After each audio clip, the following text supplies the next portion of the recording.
선생님도 혹시 그림 보는 거 좋아하세요? 네.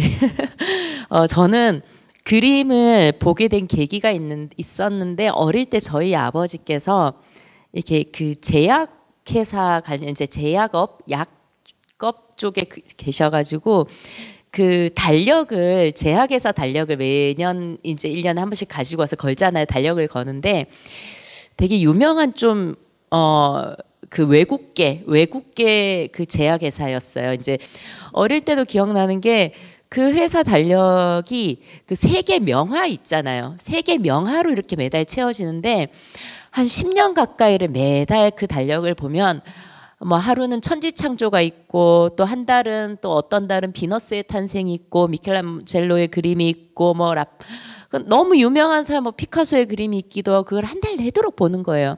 그럼 그 달력 그림 밑에 쬐끄맣게 이 그림은 뭘 그린 거고 작가는 언제다 이런 게 있는데 그 그림을 보면서 와, 저 그림을 실제로 보면 참 좋겠다라는 생각이 들더라고요. 그래서 그런데 우연한 기회에 제가 국가인권위원회에 입사하게 되고 저희가 국외 출장이 좀 있어요. 그래서 프랑스 파리를 가게 됐는데 파리에서 너무 놀랬던 건 제가 어릴 때 봤던 그 그림들이 다 거기 걸려져 있는 거예요.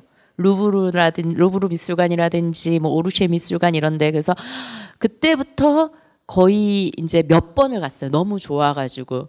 예, 1년 동안 열심히 돈 모아가지고 이제 그림 보러 가고 하면서 그 그림을 우리가 이제 어릴 때 우리는 그냥 그림을 보면 아, 저 참 잘 그렸네. 진짜 똑같이 그렸네. 이렇게 생각하시잖아요. 근데 선생님들 그림을 보실 때 사실은 뭐 그림 감상이라든지 음악 감상이라든지 게 사실은 이렇게 친근한 취미는 아닌데 좀 더 재밌게 보는 법을 제가 말씀드리면 그림이 그려진 시기, 저게 언제쯤 그려졌는지 그러면은 그때 세계 제1차 대전이 일어났었지. 그러면 아, 1차 대전이 일어나던 시기에는 어떤 일들이 있었지. 근데 그거랑 연계해서 그림을 보면 아, 그 그림의 스토리가 이야기가 좀 더 재밌게 와닿아요. 또 하나의 방법은 그 그림을 그린 작가가 어떤 사람인지를 좀 보고 그 그림을 보면 또 재밌게 보여요. 그래서 우리가 그림을 단순히 딱 붙여져 있는 그렇게만 보면은 별로 재미가 없고 어려운데요. 그 그림의 뒷이야기를 보고 또 하나는 그 그림은 보는 사람마다 다른 거거든요, 느낌이. 그래서 그 그림을 내가 살아온 인생과 내가 좋아하는 것, 내가 경험한 것들에 비추어서 그 그림을 여러 번씩으로 해석을 하면 돼요. 저는 그렇게 하니까 이게 이 어렵고 재미없는 인권 그리고 어려운 그림을 엮어서 하니까 좀 재밌는 콘텐츠가 나오더라고요. 그래서 오늘 선생님들하고 그림을 하나하나 보면서 제가 그림 설명도 좀 해드리고 저는 이 그림을 보고 인권적으로 어떻게 생각을 했는지 같이 한번 나눠보도록 하겠습니다. 자, 이게 이제 이 수많은 그림들을 다 실제로 보고 제가 현장에서 다 찍어왔던 그림이에요. 저희 아이가 그림을 그려요. 그래서 이제 저희 아이랑 같이 뭐 파리랑 뭐 스페인이랑 이제 바르셀로나랑 일본도 그렇고 이제 미술관이 있는 곳은 아이랑 다 다녔어요. 다니면서 아이랑 같이 그림도 보고 했는데 아시죠 이거? 예, 저희 아이가 제일 좋아하는 그림이에요. 고흐의 별이 빛나는 밤. 예. 이것도 되게 재밌는 이야기가 있는데 이게 별이 이렇게 빛나잖아요, 선생님들. 그 그림의 뒷이야기라면 재밌는데 여기 보면 이렇게 별이 빛나는 것처럼 노랗게 또 막 이렇게 너무 샛노랗게 이렇게 예쁘잖아요. 그래서 고흐가 봤을 때는 이 노란 불빛과 별들이 하나처럼 보였을 거란 말이에요.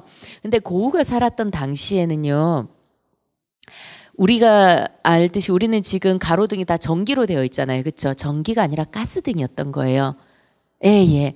가스등이다 보니 정말 별처럼 별빛이나 가스등 색깔이나 이렇게 비슷했던 그런 것들도 이제 뭐 이야기를 나눌 수 있고 그렇습니다. 그리고 여기 뒤에 보시는 그림은 모네라는 작가가 그린 수련이라는 수련 시리즈의 그림인데요. 파리에 가시면 오랑주리 미술관이라고 있는데요. 그 미술관은 전체가 다 모네 그림으로만 되어 있어요. 근데 모네가 수련을 그리면 수련이 연꽃이잖아요. 어디 있습니까? 연꽃은 물에 살죠. 호수, 연못이죠. 모네가 일본 문화의 영향을 많이 받았어요.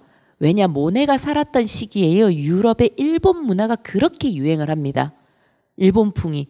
그래서 우리가 모네를 프랑스 화가로 알고 있지만 사실은 모네는요, 일본식의 영향을 받은 일본식 그림을 굉장히 많이 그려냈기 때문에 냈어요. 그런 것들. 예. 그리고 이제 여러분들 이거 아시죠? 이거 지금 쬐끄맣게 이제 모나리자 그림이거든요. 파리의 루브르 미술관에 가면은 사람들이 보고 가장 실망하는 그림 하나가 바로 모나리자입니다. 모나리자 그림이 실제 사이즈가 여러분들 안내장 받으셨죠? 지금 들어오시면서 고만합니다. 예, 예, 고만해요. 모나리자 그림이. 저걸 또 줄을 서서 사람들이 이제 막 보고 있는, 이제 보려고 줄을 서 있는 거예요. 그래서 가장 실망스러웠던 그림이었고, 뭐, 요렇게, 예, 그랬습니다. 요거는 저희가 바르셀로나에 있는 피카소 미술관에서 이제 사진을 찍은 건데, 그렇습니다. 그래서 지금 요때 나이랑 같은 루브르인데 요때 나이랑 요때 나이랑 요 뒤에 숨겨져 있는 나이가 다 달라요. 그래서 저는 파리는 그림 보러 3번 갔다 왔어요. 그래서 돈 모으면 파리 가고 그랬던 것 같아요.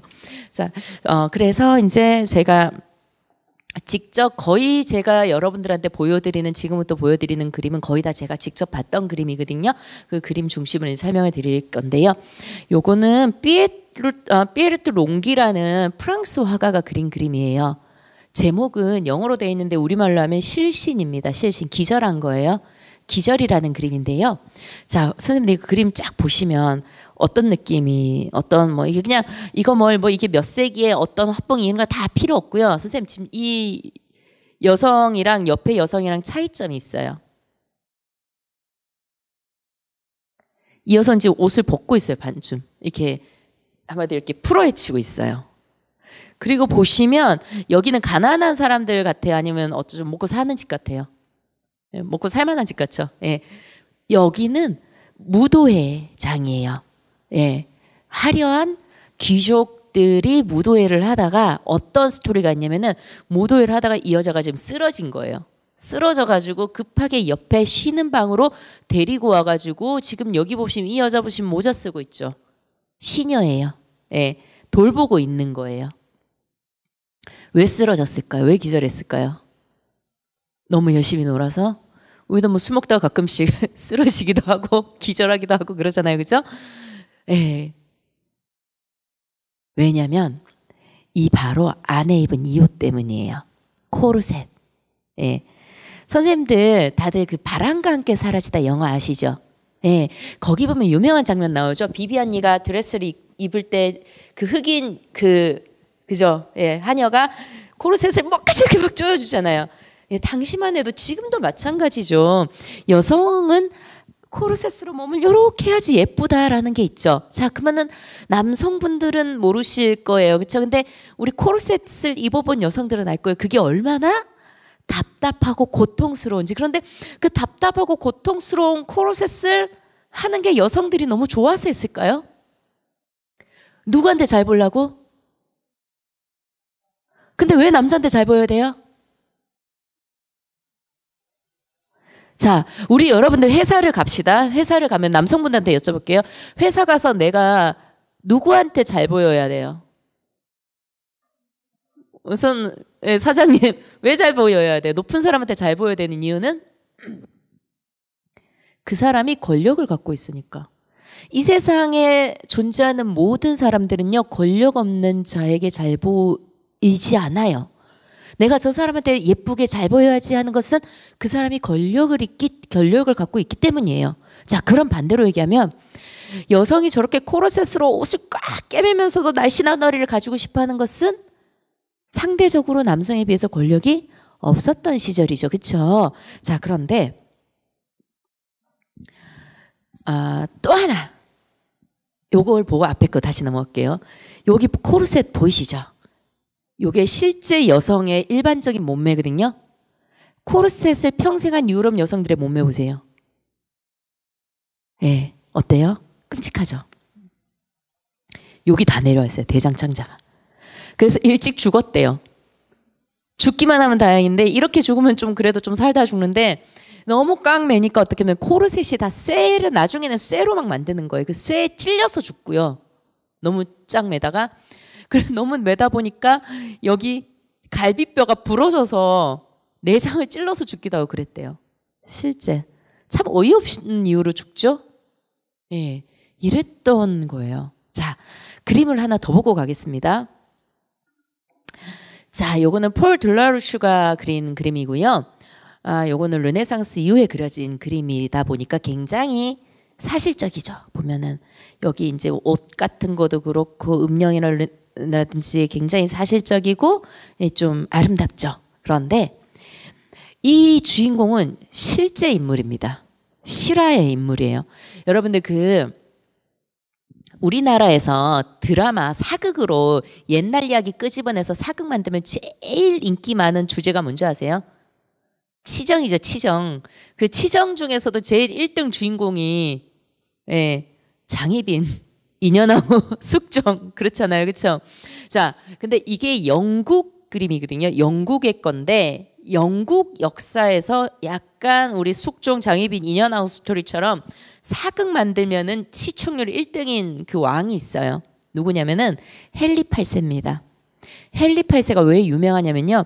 영국은 원래 가톨릭 국가였거든요. 가톨릭 국가는 교황의 명령을 받아야지만, 승인을 받아야지만 이혼할 수 있어요. 결혼한 여자랑 죽을 때까지 살 수밖에 없는 거예요. 근데 우리 헨리 8세는 굉장히 쾌남이었던 거예요. 근데 헨리 8세가 결혼한 여성은 캐서린 왕비라고 해서 스페인 출신인데 형의 부인이었어요. 나이도 많고 뭐 보면은 좀 우울하게 생겼어요. 좀 그래서 이 쾌남인 우리 헨리 8세께서는 저 여자랑 살기가 싫은 거예요.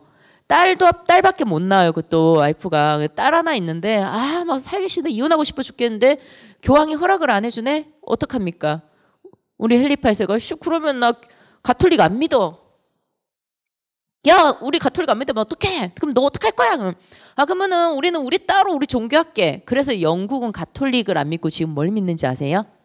예, 성공회를 믿어요. 이제 영국의 국교는 성공회입니다. 그래서 여기 선생님들 대구에 동성로 쪽에 가시면 대구시청 있죠. 대구시청 맞은편에 그 동성로 쪽으로 딱 들어가면 딱 들어가자마자 성공회 성당 쬐끄만 거 있어요. 성공회 교회 고고예요. 그래서 이제 고고가 영국 국교인데 그 성공회는 이거 수장이 영국의 왕입니다. 지금 엘리자베스 여왕이 성공회 수장이에요. 그러니까 헨리 8세가 지가 왕도 해먹고 교황도 같이 해먹는 거예요. 근데 그 종교를 바꾼 이유는 뭐냐면 결혼을 다시 하려고, 이혼하고 결혼하려고. 그래서 평생 헨리 8세는 6명인가 와이프가 6명인가 그렇게 됐어요. 자, 그런데 애인은 더 많았고요. 자, 근데 왜냐? 그래서 이 헨리 8세 이야기가 되게 유명해요. 하여튼 이야기 만들 것도 좋고. 그런데 이 헨리 8세가 셋째 부인한테 아들을 하나 낳아요. 그 아들이 에드워드 6세거든요. 에드워드 6세인데 얘로 왕위에 앉혀놨는데 애기거든, 어리거든. 근데 애가 몸도 약해. 그래서 일찍 죽었어요. 17살인가 16살인가 죽어버려요. 근데 에드워드 6세가 자기 죽을 때 고기가 뭐냐면 여러분들 왜 구교 신교 아시죠? 구교 신교. 그러니까 옛날 가톨릭 그 영국이 믿고 있었는데 이제 신교들이 막 오면서 신교 믿는 사람들이 늘어났는데 에드워드 6세는 신교도였어요. 신교도였는데 내가 죽으면 다시 구교 애들이 날뛸 건데 안 되겠다. 그 에드워드 6세는 아까 헨리 8세가 와이프가 6명이라 그랬잖아요. 세 번째 부인 아들이에요. 내가 죽으면은 또 구교도들이 막 날뛸 텐데 안 돼. 이 신교도 중에서 내가 믿는 애를 하나 앉혀놔야 되겠어 하고 쭉 친척들 찾아보니까 이 여성, 여기 주인공 흰옷 입은 제인 그레이라는 여성이 왕족 중에 왕족 중에 하나 있는 거예요. 신교도고. 그래, 좋아, 제인 그레이 너 왕비가 되어 하면서 왕비에 딱 앉혀놓고 에드워드 6세는 죽어버립니다. 죽고 이 제인 그레이는요, 영국 역사상 최초의 여왕이 됩니다. 근데 9일 만에 끌려 내려옵니다. 그래서 제인 그레이를 다른 말로 9일의 여왕이라고도 합니다. 근데 이 제인 그레이가 왜 끌려 내려왔냐면은 구교도들이 그때 또 힘이 좋았거든요. 세력이 있었거든. 근데 아까 제가 그 헨리 8세 첫 번째 부인이 출신이 스페인이라 그랬거든요. 스페인은 아직도 가톨릭을 믿어요. 그러니까 첫 번째 왕비 캐서린 왕비의 딸이 메리라는 딸이 있었는데 이 메리라는 딸이 나이도 많잖아요. 이제 첫 번째 왕비 밑에 태어났으니까 이 메리가 용서할 수 없다. 우리 엄마도 불쌍하게 해놓고 이것들이 신교도들을 용서할 수 없어요. 그러면서 스페인의 외갓집의 힘을 빌어와가지고 반란을 일으킵니다. 그래가지고 왕위에 있던 이 제인 그레이를 17살짜리 소녀를 9일 만에 끌어내리고 메리가 여왕이 됩니다. 그래서 그 잔혹하게 신교도들을 학살합니다. 그래서 메리의 별명이 피의 메리라고도 합니다. 예. 근데 이 메리가 죽고 나서 왕이 된 게 누구냐면은 바로 엘리자베스 1세 여왕입니다. 지금은 2세고요. 그렇죠? 예, 그렇게 흘러가는데 자, 어쨌든 이 불쌍한 제인 그레이는 그래서 9일 만에 끌려 내려와서 어디 갇히냐면은 런던 탑에 갇힙니다. 런던 탑 가보신 분 혹시 계십니까? 저도 안 가봤습니다. 근데 가본 것 같죠? 근데 안 가봤어요. 영국은 근처도 못 가봤습니다. 근데 그 영국의 런던탑이라는 데가요, 되게 컨디션이 좋은 데가 아니에요. 막 칙칙하고 뭐 맨날 쥐 나오고 벌레 나오고 햇볕이 하나도 들지 않아요. 그 정도로 안 좋은 데예요. 자, 거기서 이 제인 그레이는 1년을 갇히게 됩니다. 1년 갇혀 있다가 도저히 살려줄 수 없다. 그래서 메리가, 여왕인 메리죠. 메리가 얘한테 물어요. 야, 너 내가 죽이려니까 네가 불쌍하다는 사람들이 되게 많은데 너 종교 바꾸면 내가 살려줄게. 그래요. 얘가 바꾸겠습니까? 싫어. 그랬던 거예요. 그래서 이날 처형을 이렇게 당합니다. 자, 그런데 선생님들 이 스토리를 다 듣고 이 그림을 보셨을 때 뭔가 이상한 부분이 발견되지 않으세요? 1년 동안 빛도 들지 않는 칙칙한 꾸질꾸질한 런던탑에 갇혀 있었던 우리 제인 그레이가 어때요? 너무도 깨끗하죠. 옷도 깨끗하고, 그쵸? 예. 깔끔하죠? 자, 제가 이 그림을 봤을 때 그런 역사적인 배경이 있는 걸 알고 보니 어떤 기분이 드냐면은, 야, 진짜 이것들이 여자는 죽을 때까지도 저렇게 순결하고 깨끗해야 되나? 이 생각이 들더라고요. 저 혼자 그냥. 좀 비약일 수도 있겠지만 왜냐면 영국인들의 마음속에서 이 제인 그레이는요, 순결하고 아름다운 소녀거든요. 그 기대감을 그림으로 투영하는 거예요.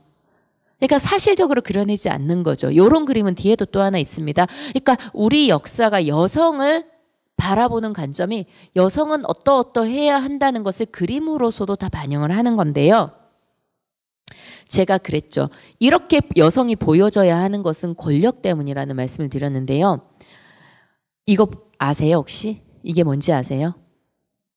예. 발입니다. 발. 사람의 발. 예. 중국 청나라 때 굉장히 유행했던 풍습입니다. 여자아이, 이게 여성의 발입니다. 여성의 발이 작아야지 아름답다. 성적으로 매력이 있다라고 생각했던 남성 권력에 의해서 만들어진 거죠. 요렇게. 근데 선생님들 제가 설명해 드리면 제가 이거 그림으로 인권도 하는데 영화와 인권도 하거든요. 그래서 요거 관련한 영화가 있어요. 설화와 비밀의 부채라는 영화가 있는데 거기 놀랍게도 우리나라 배우 전지현이 출연합니다. 중국 영화인데요. 예. 근데 이제 거기 보면 전족에 대한 영화인데 저는 그걸 소설로 읽었는데 그 소설에 보면 전족을 하는 과정이 굉장히 자세히 잘 나타나 있는데 굉장히 비인간적이에요. 여자아이가 6살이나 7살쯤 되잖아요. 어린아이 때. 그러면 어떻게 하냐면 닭을 한 마리 삶아요. 오리나 닭을 한 마리 삶아가지고 배 안에 걸 이제 집어내죠. 내장을 집어내면은 그게 이제 삶아서 꺼냈으니까 얼마나 따끈따끈합니까? 따끈따끈하잖아요. 거기다가 애 발을 딱 집어넣어요. 그러면 애기들은 뼈가 여물지 않잖아요. 몰랑몰랑하니까 애가 발이 녹진녹진녹진한 거예요. 이렇게 애가. 그럴 때 어떻게 하냐면은 요렇게 꺼내가지고 이게 엄지발가락이잖아요. 나머지 4개 발가락에 탁 꺾어버려요. 이렇게. 그렇게 하면 요렇게 되겠죠. 그래서 이 존족이 예쁘게 잘 되면 시집을 잘 가는 거예요. 아까 제가 말했던 그 영화에서 전족이 잘 된 아이는 시집을 잘 간 거예요. 그래서 팔자가 뒤바뀌는 겁니다. 그런 영화예요. 얼마나 끔찍합니까? 근데 이거를 하다가 뼈가 잘못 부러지면 폐혈증으로도 죽고 아이가 영화 죽은 아이들도 많아요. 하다가. 근데 하다가 죽으면 차라리 잘 됐다 싶은 생각이 드는 게 평생 이 발로 살아야 되잖아요. 제대로 걸어 다닐 수 있겠어요? 전쟁 나도 도망도 못 가요. 그리고 이게 원래는 귀족들 풍습이었는데 원래 유행은 계속 퍼지잖아요. 하층민까지 내려오니까 이발을 해가지고도 가서 농사 짓고 일하고 아이 업어 키우고 해야 되는 거예요. 살겠어요? 못 살잖아요. 이런 식으로 우리가 여성은 어떠해야 한다라는 그런 우리의 시각과 편견들은요. 그 어떤 대상을 이렇게 인권 침해의 현장으로 몰아내더라는 거예요. 지금도 저도 마찬가지예요. 끊임없이 다이어트 하죠. 먹고 싶은 거 많아 죽겠는데 못 먹어요. 그래도 근데 이게 어떤 분들 반론하시고 그게 여성만 문제입니까? 라고 하죠. 저는 그래요. 남성도 마찬가지죠. 우리가 남성은 어떠어떠해야 된다라고 편견을 딱 내품는 순간 남성은 울면 안 돼요.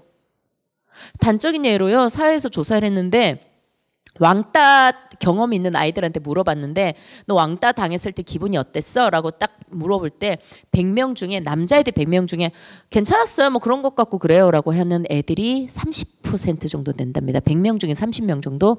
여자애들은 왕따 당한 100명한테 물어봤을 때 너희들 그때 기분 어땠어? 그러면 정말 짜증났어요. 진짜 죽고 싶었어요. 얘기하는 애들이 한 80% 정도 돼요. 근데 자살 위험률은 누가 더 높게요? 남성이 더 높아요. 남자아이들이.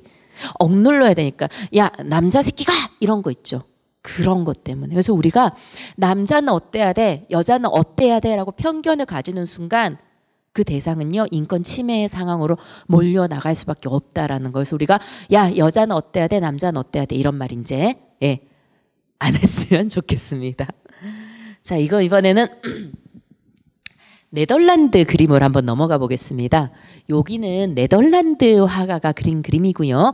16세기경에 그려진 그림입니다. 이 그림을 그린 사람은 피터 브리헬이라는 화가고요. 이 피터 브리헬은요. 네덜란드에서도 굉장히 유명한 화가 집안입니다. 아버지도 대화가, 아들도 대화가. 그래서 아버지가 너무 잘 나가니까 아들 낳았을 때 자기 이름 붙여가지고 아버지하고 아들 이름이 똑같습니다. 피터 브리엘이라는 이름 똑같이 사용하고 있고요. 그래서 우리나라로 치면 김홍도 같은 존재예요. 옛날에는 아까 우리 그림 봤을 때 이렇게 막 굉장히 화려하거나 이런 그림을 그렸잖아요. 그죠? 근데 여기 보시면 이 그림은 어때요? 그 화려함이랑 거리가 좀 있죠. 그러니까 서민의 삶을 그린 겁니다. 서민의 삶을 잘 그려낸 화가인데요. 선생님들 우리 왜 절에 가면 불교 탱화 있죠. 그쵸? 불경에 나오는 그림들을 벽에다 그려놓잖아요. 그쵸? 그리고 성당에 가도 십자가의 길이라 그래가지고 이렇게 막 예수님의 고난 이런 것들을 그려놓고 그래요. 그게 왜 나왔냐면은 옛날 사람들은 글자를 모르는 사람들이 대부분이었거든요. 종교를 전파하려니까 사람들이 글자를 모르니 그림으로라도 그려줘야 돼요. 이 그림도 그런 거예요.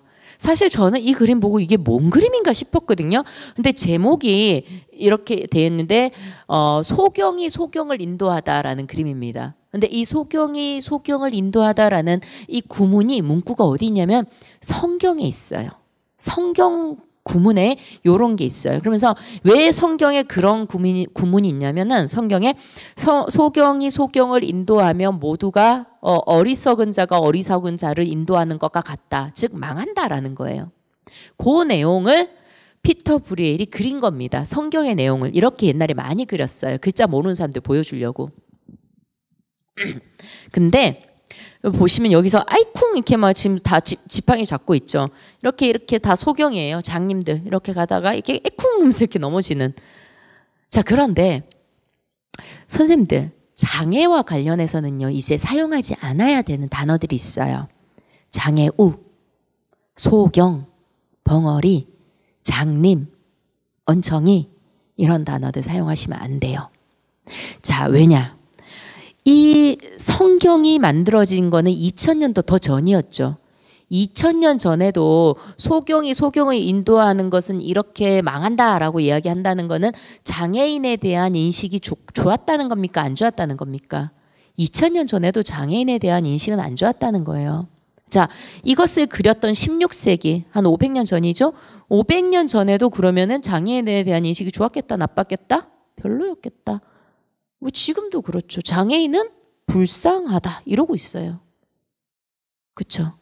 그러니까 장애와 관련된 단어들이나 그런 인식들이 우리가 좋지가 않는 거예요. 우리나라 속담 중에도 장애 관련해 가지고는 좋은 속담이 없어요. 그렇죠? 그러면 장애 이제 저희 신랑도 그런 얘기를 해요. 아니, 야, 벙어리, 언청이 이런 다 우리말이다. 우리 고유의 말. 우리 좋은 말이 우리 언어인데 왜 꼭 어려운 장애인 이런 말 써야 되냐는 거예요. 한자어 왜 쓰냐는 거지. 언청이 벙어리 우리말이잖아 라고 얘기를 하죠. 내가 그랬죠. 자, 보세요. 성경에도 소경을 인도하는 것만큼 어리석은 짓이 없다. 어리석다. 장님 코끼리 만지듯이 한다. 대충 한다. 벙어리 어쩌고저쩌고 좀 이런 것들. 다 안 좋은 의미를 내포하잖아요. 그래서 장애인 당사자들이 그 말 쓰지 마세요라고 하면 안 쓰면 돼요. 그쵸? 우리 시골에서 오신 분들, 저 사실 대구가 고향인데 서울 가면은 사람들이 명절 때 시골 가? 이래요. 아씨, 우리 집 앞에 지하철역 있는데 이런 얘기를 해도 예, 시골 가 그래요. 그러면서 뭐 촌놈 이런 말 쓰잖아요. 기분 나쁘잖아. 쓰지 말라고 싫다고 쓰면 기분 나쁘잖아요. 마찬가지예요. 장애인 당사자가 쓰지 말라 그러면 안 써야 되는 거예요. 그 단어가 아무리 우리말이라고 할지언정 그 단어가 내포하고 있는 뜻이 나쁘면 쓰지 말자는 거예요. 그래서 우리 정치하시는 분들도 그런 거 모르시고 가끔 그런 단어 막 쓰시거든요. 그래서 이제 선생님들께서는 이제 쓰실 때 그냥 장애인 이렇게 쓰시면 되고, 장애인이랑 우리 이제 쓰실 때 장애인이랑 일반인 아니면 정상인과 장애인 이런 단어 쓰시거든요. 장애인이라는 단어를 사용하실 때는 비장애인이라고 같이 써주시면 좋아요. 왜냐하면 장애 일반인, 장애 정상 그러면은 장애라는 게 뭔가 비정상적이고 나쁜 것처럼 느껴지거든요. 그래서 그럴 때는 장애인과 비장애인 요렇게 쓰라고 제가 방송국 가서도 기자들 모아놓고도 강의하거든요. 그래서 요새 조금 기사 같은 거 보시면요 많이 바뀌어져 있을 거예요. 선생님도 혹시 제 강의 들으시다가 질문 있으시면 질문하시면 제가 답변 드릴게요. 나 그거 이해 안 되는데 그러시면은 질문해 주세요. 어떻게 여기까지 좀 들으실만 하세요? 이번에는 흑인 관련한 이야기를 좀 해드릴게요. 이 그림 보시면요. 선생님들 이게 윌리엄 터너라는 미국 화가인데요. 윌리엄 터너가 그린 그림인데 여기 보시면 더 슬레이브십이라고 해서 노예선입니다. 제목이 노예선인데 노예선이 어디 있을까요? 네, 여기 배 하나 보이세요? 네, 여기 배가 있고 이 그림이 지금 소실이 됐나 그래가지고 화질이 좋은 그림이 없어요. 그리고 이 그림이 굉장히 사실은요 노을이 지는 이런 바닷가를 그린 바다를 그린 아름다운 그림이구나라고 언뜻 보실 수 있는데요. 굉장히 잔혹한 그림입니다. 사실은요. 여기 끝에 보시면요. 여기 특히 잘 안 보이시겠죠? 지금 너무 멀어서. 여기 보시면 사람 다리가 이렇게 있고 쇠사슬이 이렇게 있어요. 지금 요런 다리들이 많아요. 여기. 예. 이렇게 많거든요. 예, 많은데 뭐냐? 이것도 실제 사건을 그림으로 나타낸 겁니다. 이 실제 사건을 이야기를 듣고 이 윌리엄 터너라는 화가가 너무나 화가 나고 슬퍼서 이 그림을 그렸어요. 실제 네덜란드 상선이었던 종호라는 배가 있습니다. 우리 왜 배 뒤에 호자 붙이잖아요. 뭐뭐호 이런 식으로 그렇죠? 뭐 세월호 이렇게 붙이잖아요. 그렇죠? 그래서 종이라는 배가 있어요. 종호. 이게 우리말로 종이 아니고 네덜란드어로 종이라고 불러요. 종호라는 배가 있었는데 이 배가 아프리카에 가서 흑인 노예들을 다 실었어요. 배에다가 막 싣고 오는데 오다 보니까 이게 항해하던 항해사가 기착지에 중간에 어디 가가지고 물도 싣고 식량도 실어야 되는데 깜빡하고 지나친 거예요. 다시 돌아가려니까 너무 멀어. 물과 식량이 부족하죠. 그럼 어떻게 해야 돼요? 타고 있는 흑인들을 산채로 물에 그냥 버린 거예요. 산채로. 근데 왜 산채로 버리는데 폭풍우가 있죠. 지금 폭풍우가 칠 때 버린 거예요. 이유인즉 머리를 잘 쓴 거지. 그냥 배에 싣고 계속 가다 보면은 배에서 죽잖아요. 그러면은 보상이 안 나와요. 이때만 해도요. 워낙에 무역이 활발했기 때문에 유럽에서는 보험업이 굉장히 성행했거든요. 이 배가 출발하기 전에 보험을 들어놓고 온 거예요. 선박에 실려 있는 물건이에요. 사람이 아니고 물건이 태풍이라든지 이런 자연재해로 손실이 발생할 경우 보험에서 보상을 해줘요. 근데 이 선박에 타고 있는 흑인 노예들이 그냥 자연적으로 죽었을 때는 보상이 안 나와요. 그래서 산채로 죽여야 되는 거예요. 산채로 쇠사슬에 묶인 채로 그냥 바다에 던져서 죽여버린 거예요. 자, 그래서 갔습니다. 근데 그 가는 과정도요 굉장히 끔찍해요. 지금 보시면 이 더 재밌는 얘기는 영국에 도착했습니다. 영국에 도착을 했어요. 영국에 도착을 했는데 재판을 받게 됩니다. 누군가는 이거를 사실을 얘기했겠죠. 저놈 나쁜 선장이에요. 항해사도 나쁜 놈이고요. 산초를 3대 다 죽였어요. 해서 재판을 받게 됩니다. 자, 재판에 기소되면 제목이 있을 거 아닙니까? 제목이 그러면 사람을 진짜 산채로 물에 저만큼 빠뜨려서 죽었으면은 제명이 뭐가 됩니까? 살인이죠. 아닙니다. 재판에 기소된 제목이 보험 사기였습니다. 보험회사가 그럼 얘네들 다 보상을 해줘야 되는데 보니까 일부러 빠뜨려 죽인 거잖아요. 원래 자연사한 애들은. 그러니까 보험회사에서 이걸 보상해 줄 필요가 있어요, 없어요? 없죠. 그래서 보험회사에서 재판을 건 거예요. 끝까지 재판까지 가도 이 사람들은 사람이 아닌 물건 취급을 받았던 거예요. 그래서 보험 사기로 선장은 3년형을 선고받습니다. 끝. 자, 어쨌든 영국에서는 이 사건을 계기로 영국에서요 노예제도가요 미국에서보다 더 빨리 폐지되죠. 어쨌든 영국의 노예제도가 폐지되는데 큰 역할을 했던 사건이 바로 이 종호 학살 사건입니다. 흑인은 그렇습니다. 얼굴이 피부색이 검다는 이유로요. 굉장히 오랜 시간부터 차별의 대상이 되어 왔죠. 제가 하나 놀라운 또 그림을 찾아냈는데요. 이건 역시 16세기에 네덜란드에서 그려진 그림인데 여기 보시면 제목은요. 여기 보면은 흑인과 앵무새 있죠? 앵무새와 원숭이라는 그림입니다. 네. 자, 여기 흑인 옷 입고 있는 거 보세요. 흑인 옷 어때요? 되게 뭐 구질구질하고 뭐 그래요? 아니죠? 좀 고급진 옷을 입고 있죠. 그쵸? 자, 그러면은 이상하다. 유럽에서 16세기의 흑인은 왜 이렇게 옷 잘 나가지? 먹고 살만한데? 대접받았나? 이 생각이 들죠. 근데 사실은 그 당시 유럽 귀족들, 부유층들에서 유행하던 게 뭐냐면 개인 동물원이었습니다. 진귀한 동물을 잡아와가지고요. 개인 소유의 감옥에 가둬놓고 아니면 들판에 이렇게 해놓고 동물원으로 취미활동을 하셨는데 즉 제목 자체가 앵무새와 원숭이와 흑인이죠. 흑인은 사람이 아니라 동물원에 전시된 동물이었다는 거예요. 그러면 이게 과연 16세기에 끝난 일인가? 라고 하면 아직도 얼마 전까지 이런 인종 전시가 이루어져 왔다는 거죠. 하물며 우리나라 조선인들도 인종 전시가 됐어요. 구경거리가 됐다는 거죠. 일본 오사카 도쿄 박람회에서요. 만국 박람회에서요. 우리나라 사람, 조선 사람들은 전시해놓고 5전, 10전 받았다는 거예요. 돈 받고 구경시켜줬어요. 여기도 마찬가지고요. 미국의 작년이었습니다. 미국의 브롱스 동물원이라고 굉장히 유명한 동물원이 있거든요. 그 동물원이 116년 만에 사과를 합니다. 공식적으로. 100여 년 전에 이 사람을 피그미족입니다. 이 사람을 잡아와서 뉴욕 겨울에 엄청 춥죠. 엄청 추운 뉴욕의 겨울인데요. 뉴욕의 큰 동물원에 이 침팬치랑 같이 가둬놓습니다. 옷을 뻘거벗긴 채로. 그리고는 먹이는 구경꾼들이 던져주는 것을 받아먹게 합니다. 시민단체가 나와서 난리 났죠. 아니 어떻게 그럴 수 있냐고 막 난리를 치니까 1938년쯤에 이 사람을 밖으로 내보내줍니다.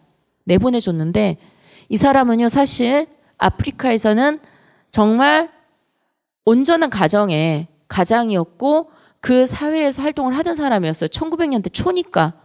그랬는데 갑자기 납치돼서 온 거거든요. 얼마나 충격이 컸겠습니까? 괴로웠을 테고 사람이잖아요. 그래서 동물원에서 나와서 얼마 되지 않아 권총으로 자기의 삶을 마감합니다. 그랬던 역사가 있습니다. 자, 이번에는 굉장히 유명한 작가로 한번 가보겠습니다. 화가. 자, 여기서 피카소 모르시는 분 없으시죠? 그 유명한 드디어 이제 피카소의 그림이 나왔습니다. 이 피카소의 그림 중에 3m, 6m짜리예요. 6m, 8m인가? 엄청 커요. 그러니까 높이는 3m 정도 되고 엄청 큰 대작이죠. 스페인에 있습니다. 스페인에 가면 이 그림을 보실 수가 있고요. 예, 이 그림의 제목은 게르니카라는 그림입니다. 게르니카. 게르니카는 뭐냐면은 스페인에 있는 도시의 이름입니다. 작은 도시예요. 작은 마을인데 그 게르니카에 무슨 일이 터진 거죠. 자, 선생님들 여기 보시면 자, 사실 피카소는 입체 화가이기도 하고 추상 화가이기도 하기 때문에 이 그림을 보고 해석을 하기라는 너무 어렵죠. 우리가 미술 전문가도 아닌데. 근데 선생님 어쨌든 이 그림을 우리가 한번 쭉 보면 뭔가 기분이 좋습니까? 아니면 기분이 별로입니까? 뭔가 기쁜 그림 같아요? 슬픈 그림 같아요? 슬픈 그림 같죠? 예, 그럼 여러분들 정확히 해석하신 겁니다. 이 게르니카라는 도시를 보여드릴게요. 여기입니다. 도시가 왜 저래? 폭격을 맞았거든요. 폭격을 맞아서 하루아침에 몇백 명이 순식간에 죽습니다. 마침 그날 장날이어가지고 600명인가? 굉장히 많은 사람들이 그냥 몇 시간 만에 독일 비행기에 공수를 와서 죽어요. 이때 당시 스페인에요.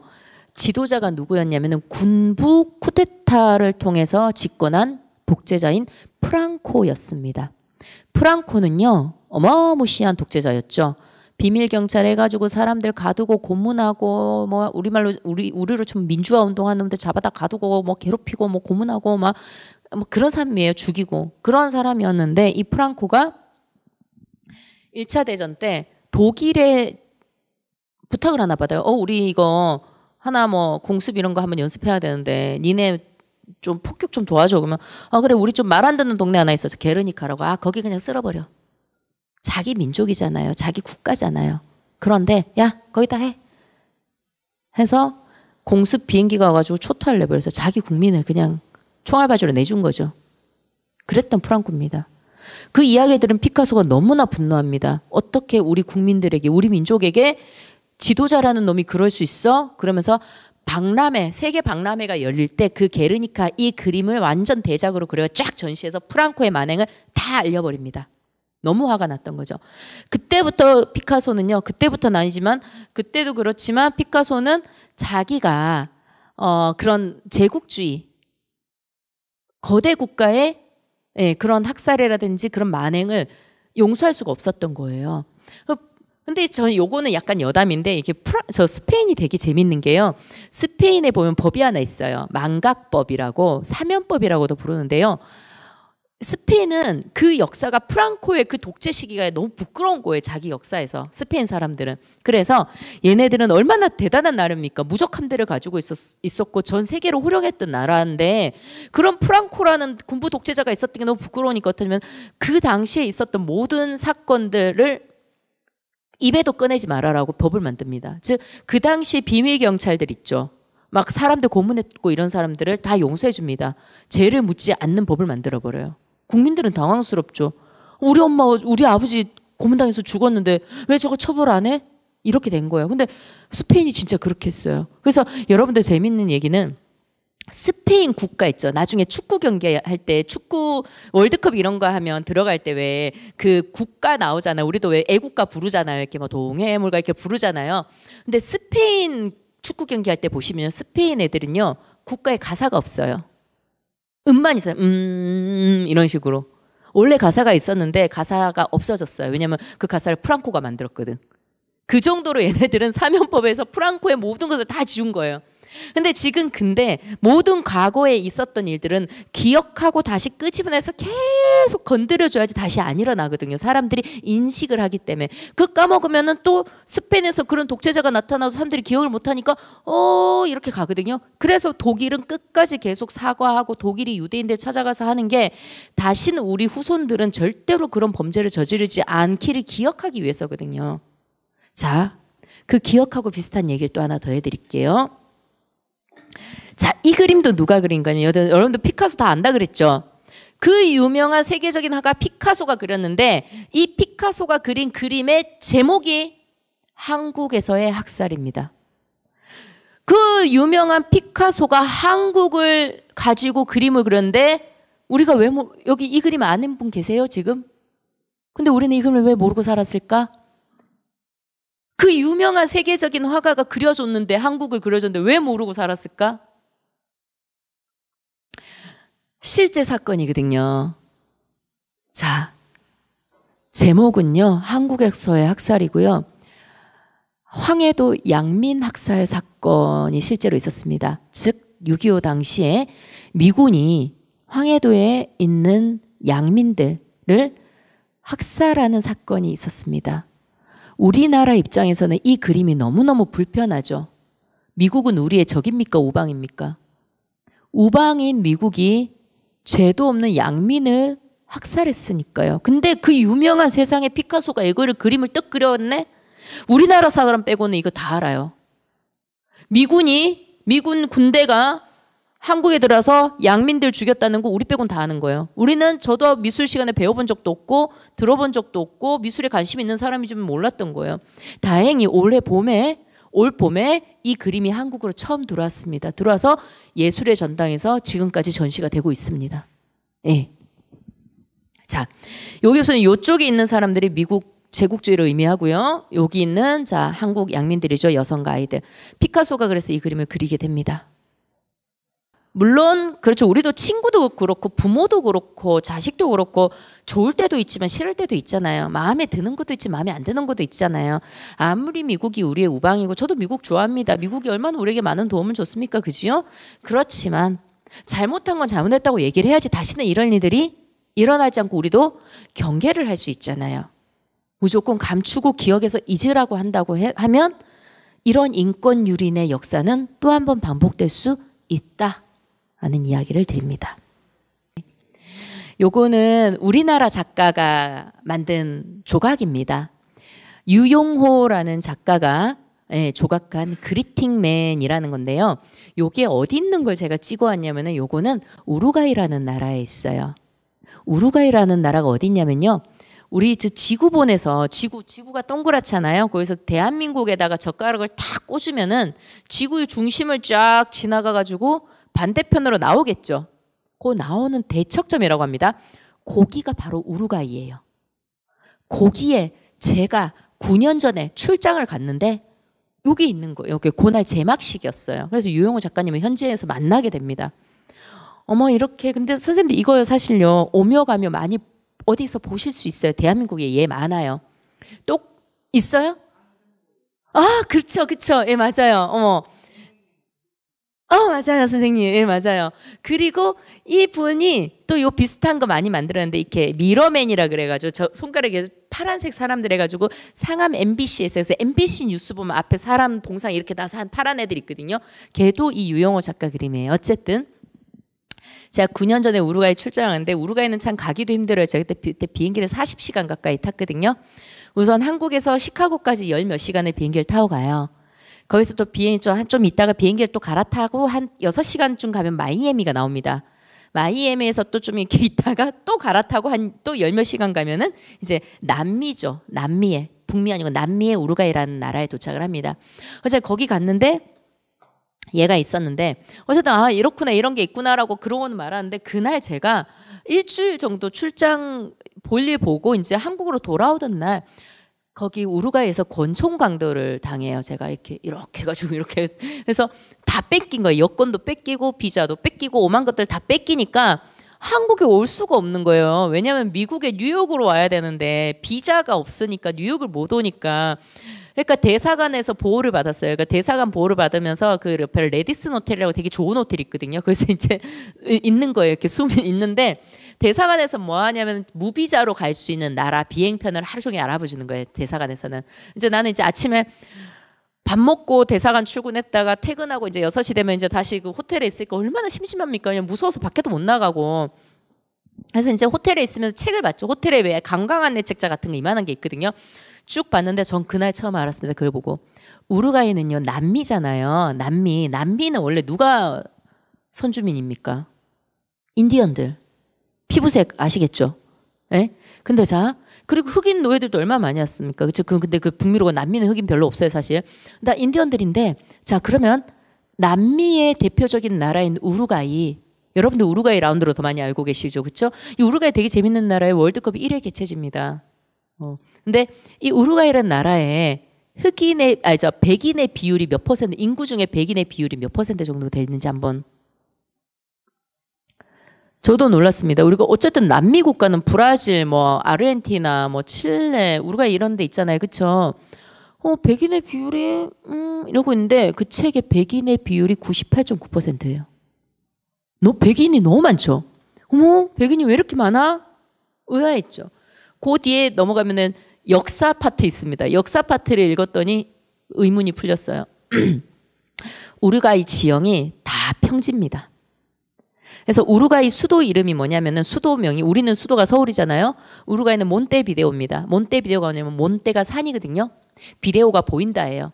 이 스페인 점령군들이 우루과이에 들어왔을 때 가도 평지고 산이 안 보이는 거예요. 가도 평지인데 어느 지점에 딱 오니까 저기 산 같은 게 하나 보이는 거예요. 아이고 산이 보이네 그러는 거예요. 그러니까 걔네들 말로 몬테비데오 그런 거예요. 그러니까 옆에 있던 사람들이 아 여기 몬테비데오인가 보다 뭐 이렇게 된 거예요. 그래서 진짜 거기가 몬테비데오 수도가 돼버립니다. 아이 거짓말 같죠? 진짜예요. 우리나라의 왕십리도 그렇잖아요. 왕에 의해서 십리를 더 가셔야 됩니다. 그래서 왕십리 됐다고 하잖아요. 그렇듯이 몬테비데오가 된 거예요. 자, 그 정도로 평지가 많다 보니 농사도 잘 되고요. 짐승들도 그렇게 많아요. 소도 많고 소고기 값이 돼지고기보다 싸요. 닭고기 값 많아요. 저 나라는. 근데 저 동네 원래 살고 있었던 인디언들에게는 재앙이 돼버렸죠. 학살하기 너무 좋은 거예요. 그냥 말도 얼마큼인데 그 위에서 보면 다 죽여버린 거예요. 뿅뿅뿅뿅뿅뿅뿅. 왜 죽였을까요? 원주민들을? 선주민들을? 다르니까. 나랑 다르게 생겼으니까. 나랑 다르면요 어떤 느낌 든지 아세요? 선생님들 지금 여기 있는데 우리랑 피부색이 다른 백인 혹은 흑인이 한 분 들어와요. 어때요? 아 친근하다. 아니죠. 이렇게 되죠. 어색해요. 불편해요. 그리고 알 수 없는 공포심도 좀 들어요. 우리가 새로운 곳, 낯선 곳 가면 어때요? 막 편안해요? 약간 두렵죠. 인간들이 그랬습니다. 뭔가 나와 다름을 만나면 두려워해요. 그럼 두렵다는 면 어떤 느낌이면 저것들이 언젠가 나에게 위해를 가할지도 모른다는 또 잠재적인 두려움이 발생합니다. 그러면 내가 힘이 좀 세요. 죽이면 돼요. 그런 일이 안 일어날 것 같죠? 우리나라 사람들은 그런 거 안 할 것 같죠? 우리나라는 주로 많이 당했죠. 관도 참변들, 관동 대지진. 일본에 관동 대지진이 일어났을 때 일본인들이 조선인 학살했죠. 뭐 때문에? 두려움 때문이에요. 어떤 두려움? 조선인들이 우물에 독을 탄다. 우리 더 힘들어지고 죽을 수도 있겠네. 무섭다. 저 새끼들 죽여버리자. 근데 우리나라도 그랬어요. 만보산 사건이라고 있습니다. 만보산 사건이라는 게 뭐냐면요. 여기 보시면 1937년인가 17년인가 그때 발생했던 사건인데요. 평양에 만보산 사건을 다른 말로 하면요. 평양 화교 학살 사건입니다. 즉 평양에 살고 있는 중국인 화교들이요. 우리 조선인들에 의해서 학살당하는 대학살당하는 사건이 발생했고 이게 학살당하고 다 완전 난리가 났죠. 지금 불타고 엉망진창이 된 그 거리, 화교들 거주 지역입니다. 평양 폭동 사건 회고 재만 동포 문제 특집 이렇게 있는데 이게 그 당시 기사 내용인데 이거의 시발점이 된 게 뭐냐면 이 당시 조선일보의 오보였습니다. 조선일보의 오보에서 중국 관민 800여 명과 200 동포 충돌. 충돌이죠, 그죠? 충돌입니다. 충돌이 났다 이런 식으로 해가지고 쭉 쓴 거예요. 그러니까 이게 오보였어요. 사실 그렇지 않은데 그래서 이게 이제 일본 경찰들까지 출동했다라는 조선일보가 오보를 냅니다. 오보를 내고 그래 그러면은 화교들이 우리를 그러면 해칠 수 있겠네. 무섭네. 저것들 어떡하지? 우리가 힘이 좀 됐고 숫자도 더 많으니까 어떡하지? 그럼 어떻게 돼요? 죽이자가 되는 겁니다. 세상에 의외로 학살은 이렇게 쉽게 일어납니다. 로힝야족 지금은 그러면 지금 21세기니까 그런 사건이 없겠지? 왜 없어요? 미얀마에 가면요. 우리 노벨 평화상 받으신 아웅산 수지 여사 눈 딱 감고 있습니다. 지금 눈 감고 아무것도 안 하고 있는데 로힝야족이라고 있어요. 예전에 그 로힝야족이 영국의 용병으로 이제 고용돼 가지고 미얀마 독립군들 많이 학살했거든요. 고문하고. 근데 아웅산 수지 아버지가 미얀마 독립군 출신이잖아요. 그러니까 아웅산 수지 입장에서 로힝야족이 짜증나는 거예요. 싫은 거예요. 그리고 쟤들이 언젠가 또 우리를 가해할 수 있다라는 그런 막연한 두려움이 있죠. 미얀마 사람들에게는. 지금 미얀마 애들이 힘이 세요. 로힝야보다 힘이 세요. 그러니까 어때요? 로힝야 애들을 뿅뿅뿅뿅뿅 지금 학살하고 있잖아요. 뉴스 가끔 나오거든요. 예. 지금도 일어나고 있어요. 그래서 우리가 다른 누군가들이 우리가 두려운 이유는 두려워하지 않아도 되는데 두려워해요. 그 결과는 학살입니다. 우리가 당했을 수도 있고 우리가 가해자가 될 수도 있다는 거죠. 이번 그림은 오노레 다미에라는 프랑스 화가가 그린 봉기라는 그림입니다. 이게 봉기. 와 이렇게 가는 거예요. 이게요. 프랑스 대혁명이 일어나고 나서 얼마 되지 않아 일어난 7월 혁명을 배경으로 하는데요. 그 7월 혁명 때 노동자들이 나섭니다. 나도 뭘 달라. 여성 노동자죠. 여성 노동자가 나오는데 선생님들 프랑스 대혁명 관련한 그림 중에 우리가 가장 잘 아는 그림 있어요. 그 그림 생각 한번 해보실래요? 제가 바로 보여드릴게요. 아이고, 요 그림이죠. 들라크루아의 민중을 이끄는 자유의 여성이라는 그림인데 사실 똑같은 프랑스 혁명을 소재로 삼고 있지만 자, 하나 더 보여드릴게요. 아까 방금 봤던 그림하고 이 그림하고 어느 게 더 사실적입니까? 이게 더 사실적이죠. 여러분들 마음이 어떻게 와닿으세요? 좀 마음이 어때요? 이 그림 보면? 이런 좀 그렇죠? 네, 말로 표현할 수는 없지만 우리가 그림을 그래서 그렇게 보면 돼요. 저는 이 그림에 서사를 부여하면요. 이 여성은 분명히 오늘 아침도 굶고 나왔을 거예요. 그리고 가족을 위해서 아주 열악한 공장에서 공기도 빛도 안 통하는 공장에서 굉장히 힘겨운 노동을 하고 있었는데 제대로 임금을 주지 않겠다고 하니 너무나 화가 나서 동료들과 시민들과 같이 거리로 나와서 봉기를 합니다. 그렇지만 이 여성이 다시 돌아가야 할 집도 여전히 가난하고 가난한 집에 돌아가서 오늘 저녁 이 여성이 해야 될 것은 또 아이들을 위해서 빵을 만들고 빨래를 하고 해야 하는 고단한 노동이 집에도 기다리고 있겠죠. 이런 서사를 우리가 만들어내 볼 수 있죠. 아마 진짜 실제로 그랬을 수도 있고요. 그런 이야기를 가지고 이 그림을 보면요. 똑같은 프랑스 혁명을 그려냈지만 이 그림을 볼 때보다 어쩌면 더 감동적일 수 있다는 거예요. 우리 사회에는 이 그림이 훨씬 더 유명하죠. 솔직히 고등학교 때 프랑스어 배운 애들은 프랑스어 책에 다 이거 있어요. 저도 그랬고요. 굳이 여성이 이렇게 보세요. 지금 전쟁터가 난리도 아닌데 얼마나 홍조를 띠고 아름답습니까? 하물며 가슴이 이렇게 반이나 나와 있고 그렇죠. 왜 그림에서 여성은 항상 이렇게 그립니까? 이렇게 안 그려도 되는데 아까처럼 그려도 충분히 이렇게 그려내도 우리에게 감동은 줄 수 있는데 말이죠. 레이디 제인 그레이의 처형이라고 우리가 제일 먼저 봤던 그림 있죠? 그 그림도 이렇게 더 감동을 줄 수도 있는데 말이죠. 오노레 도미의 그림은요. 제가 되게 좋아하는 그림입니다. 이 화가를 되게 좋아하는데 이 화가가 그린 삶이 다 이래요. 예, 이거 제목은 3등 칸이에요. 3등 칸은 가난한 사람들이 많이 타죠? 부자가 타진 않죠? 그 사람들의 모든 표정과 이런 것들이 다 묻어나와 있죠. 이거는 런던의 스모그가 그렇게 창궐하고 사람들이 죽어나가도 삶을 영위할 수밖에 없는 모자의 그림이 그려져 있고요. 이런 것들. 그래서 오노레 도미의 그림은 제가 되게 좋아하는 그림이고 여러분들도 한번 보시면 좋겠다 싶어서 격가지로 가지고 왔습니다. 그러면서 약간 재미있는 사진 하나 찾아냈습니다. 역사 속에서 사실은 여성이 되게 비주류잖아요. 근데 이 세상이 바뀌는 데 있어서 여성이 항상 있었거든요. 그래서 우리나라 노동운동 하면 딱 떠오르는 사람 누굽니까? 전태일이잖아요. 그렇죠, 선생님들? 전태일인데요. 이제 한 사람을 좀 더 기억해 주셨으면 싶어서 제가 이 사진을 가지고 나왔습니다.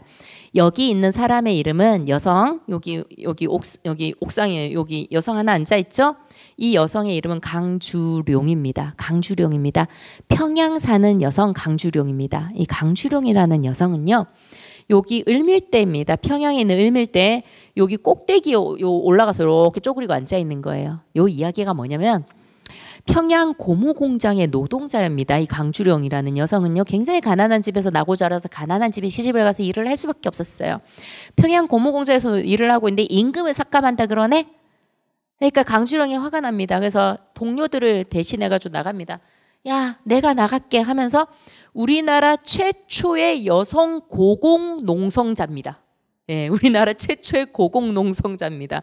지금 보면은 이 을밀대가 뭐 짜달 높지 않죠, 그냥. 근데 이 당시에는 을밀대가 굉장히 높았어요. 저 어릴 때 우리 할아버지 하던 말씀 기억나요?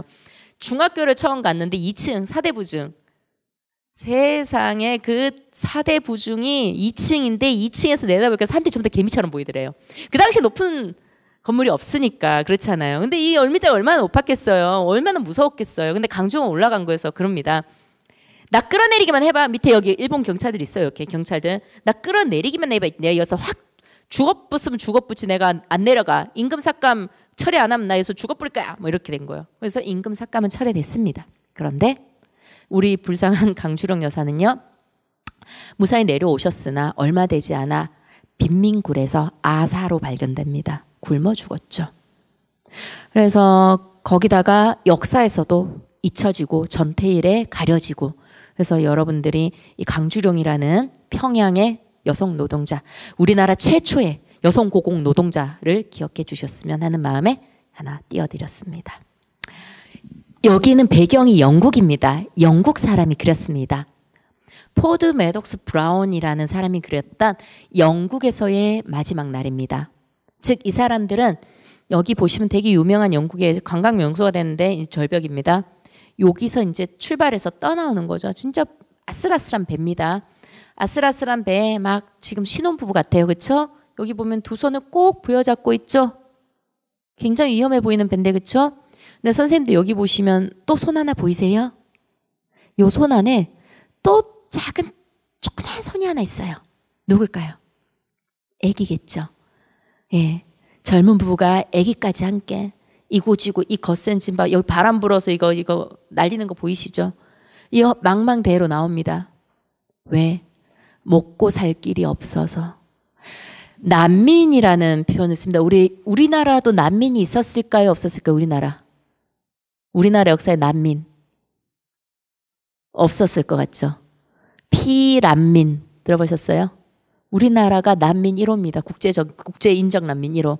자, 난민이 발생한 이유는 크게 세 가지라고 합니다. 전쟁, 자연재해, 그리고 경제적 곤란. 우리는 지금 제주도에 얼마 전에 시리아 난민 입국한다고 해서 반대하고 난리도 아니었잖아요. 이제 아프가니스탄 난민 들어온다고 이렇게 반대하고 난리도 아니었잖아요. 그죠? 난민이 되는 이유는요. 여러 가지 이유가 있는데 우리나라의 대한민국의 난민은 전쟁으로 인한 난민이었고요. 지금 아프가니스탄도 역시 내전으로 인한 난민이죠. 예. 그리고 시리아 같은 경우도 내전이죠. 그리고 지금 여기는 경제적 빈곤으로 일어난 난민입니다. 우리가 부자 나라로 생각하고 있고 훌륭한 나라, 잘 사는 나라인 영국에서도 난민이 존재했다는 거예요. 당장 죽을지도 모르지만 배 타고 나가야 되는 겁니다. 이런 상황이죠. 자, 그런데 왜 제가 아까 우리나라 난민이 국제 인정 1호입니다라고 얘기를 했냐면요.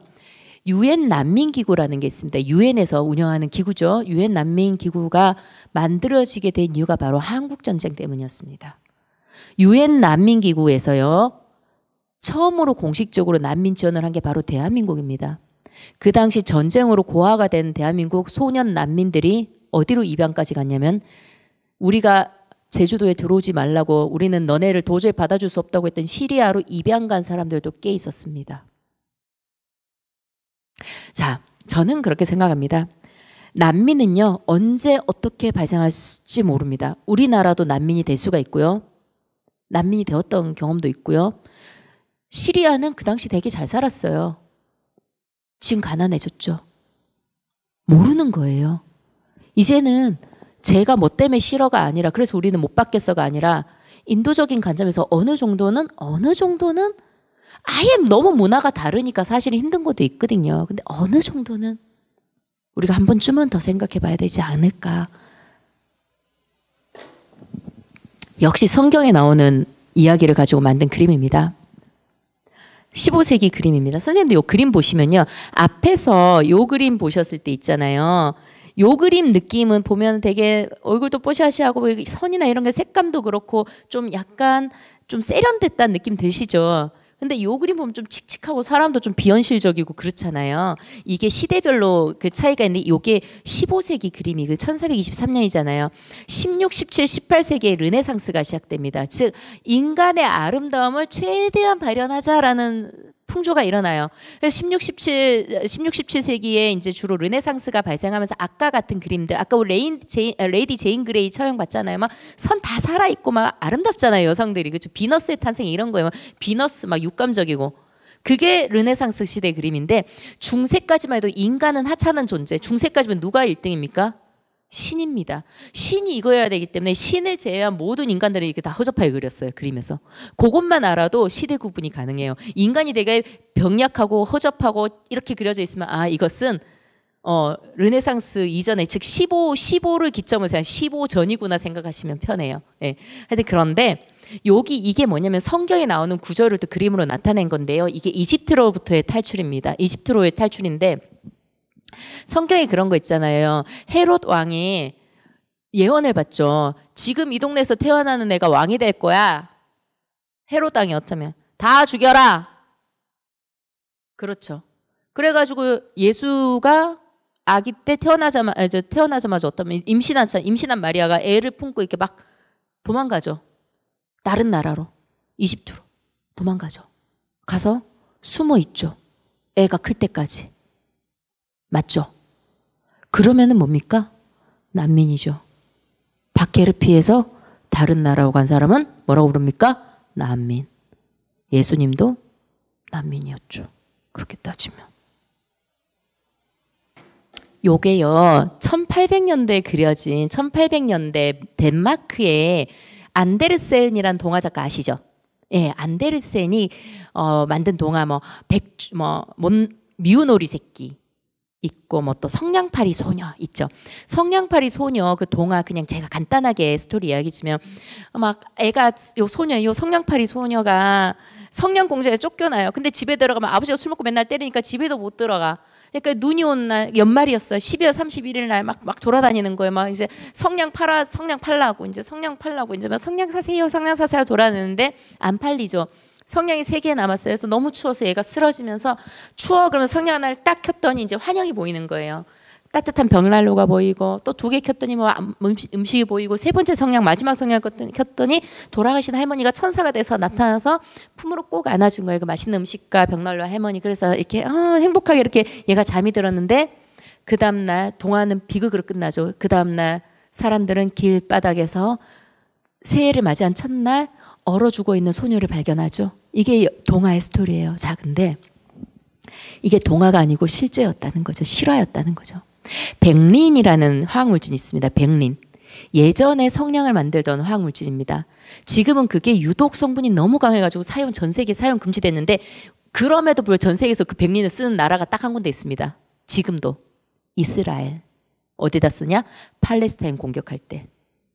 잔인한 놈들이죠. 네. 근데 어쨌든 그 백린이라는 거 가지고 성냥 만드는데 그 성냥이 다 수작업이니까 손이 작아야 되는 거예요. 근데 이 당시에 덴마크는요, 그러니까 그때마다 산업혁명 이후에 도시로 빈민들이 몰려들면서 가난한 사람들은 많고, 그러니까 누구라도 나와서 돈을 벌어야 되는 거예요. 출산율은 증가하고 있어요. 애들이 전부 다 공장 가는 거예요. 여자애들 거기서 하는데 이 백린의 부작용이 뭐냐면은 턱이 녹아요. 이렇게 턱이 이렇게 떨어져요. 그리고는 환각 증상이 있어요. 그리고 눈이 멀어요.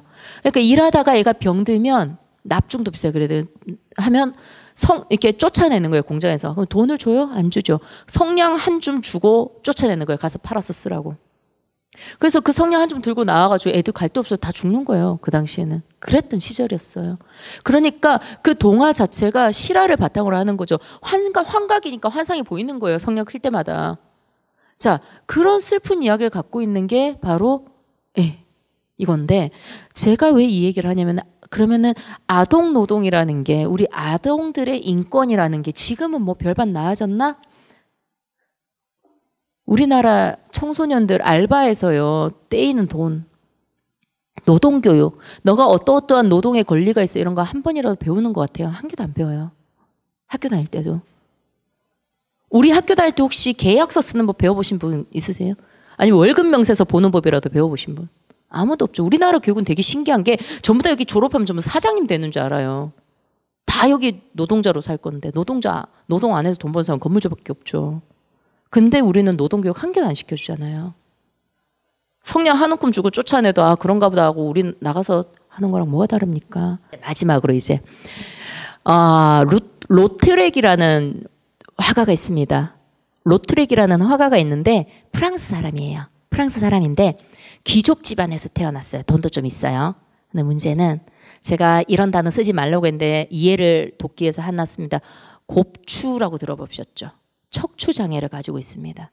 그러니까 따돌림을 당하는 거예요. 자기도 괴롭고 자격지심도 많고 지방 귀족인데 지 친구들은 어때? 같은 또 이제 친구들은 너무 잘 나가죠. 근데 자기는 장가도 못 가고 맨날 그래서 어디 가 있냐면은 이런 이렇게 성매매 여성들이 있는데 여기 가는 거예요. 그래서 이 사람들하고 자기를 되게 측은함에 있어서 같이 이렇게 취급을 하는 거예요. 그래서 그런 여성들의 그림을 많이 그렸어요. 그래서 여기 보시면 메디컬 인스펙션이라 그래가지고 이게 무슨 의료 검사예요. 의료 검사예요 제목이. 근데 성매매 여성들이 의료 검사하러 가면 뭐 검사합니까 사실은? 성병 검사하겠죠. 지금 여기도 보면은 여기 하반신이 다 노출되어 있죠. 예, 그 검사하러 가는 거예요. 그 그림이에요. 로트렉이 왜 유명하냐면 여러분들 파리 가면 혹시 캉캉춤 아세요? 이렇게 왜 치마 이렇게 들고 막 추는 춤 있죠. 그게 굉장히 그 공연이 유명했던 클럽이 있습니다. 물랑루주라는 게 있어요. 들어보셨을 거예요. 그 물랑루주가 처음으로 우리나라 무슨 오늘도 여러분 이렇게 뭐 포스터 같은 거 받고 오셨잖아요. 그 물랑루주의 공연 포스터를 이 로트렉이 그립니다. 예, 그래서 유명해졌어요. 이 로트렉이라는 화가는요. 예, 그렇습니다. 그래서 이제 하는데 제가 왜 이 그림을 가지고 왔냐? 성매매 여성 관련해서 대구에서 어떤 구의원이 이런 말을 합니다. 성매매 여성들에게 지원금을 줘야 합니다라는 조례를 발의를 했는데 그 구의원이 반대합니다. 나는 그 지원금 주는 거 반대한다. 왜? 성매매 여성들 쟤네들 버릇 못 고친다. 3살 버릇 8까지 간다. 쟤네들 돈 줘도 계산 안 된다. 주지 말자 하고 반대합니다. 자, 여러분들 찬반을 한번 여러분들은 어떻게 생각하세요? 성매매 여성들한테 지원금을 주는 거는 반대? 난 줘야 된다? 의견이 갈릴 수도 있고 헷갈리실 수도 있어요. 그렇죠? 자, 요 이야기를 한번 더 해드릴게요. 예전에 지금은 없어졌는데 유럽하고 미국에서 유행했던 게임입니다. 게임. 중간에 저기 들려져 있는 사람이 있죠. 이렇게 헬멧 쓰고. 난쟁이입니다. 저 게임의 이름은 난쟁이 던지기라는 게임이고요. 굉장히 유행했습니다. 이거는 저희 울프 오브 월스트리트라는 영화의 한 장면이에요. 그 영화에 이 게임 장면이 나와서 제가 가지고 왔는데요. 이게 어떤 게임이냐면 난쟁이를 이렇게 던져서 가장 멀리 던지거나 아니면 제대로 간역에 맞추거나 하면은 되는 거예요. 자, 여러분들 살아있는 사람을 던지는 게임이에요. 어떻게 생각하세요? 뭐 그럴 수도 있다. 근데 인권단체에서 재판에 거릅니다. 독일인가 어디선가 유럽 어디에서 이걸 재판에 회부합니다. 난쟁이 던지기 게임 금지해 주세요. 재판에 갔죠. 근데 갑자기 난쟁이들이 난리가 납니다.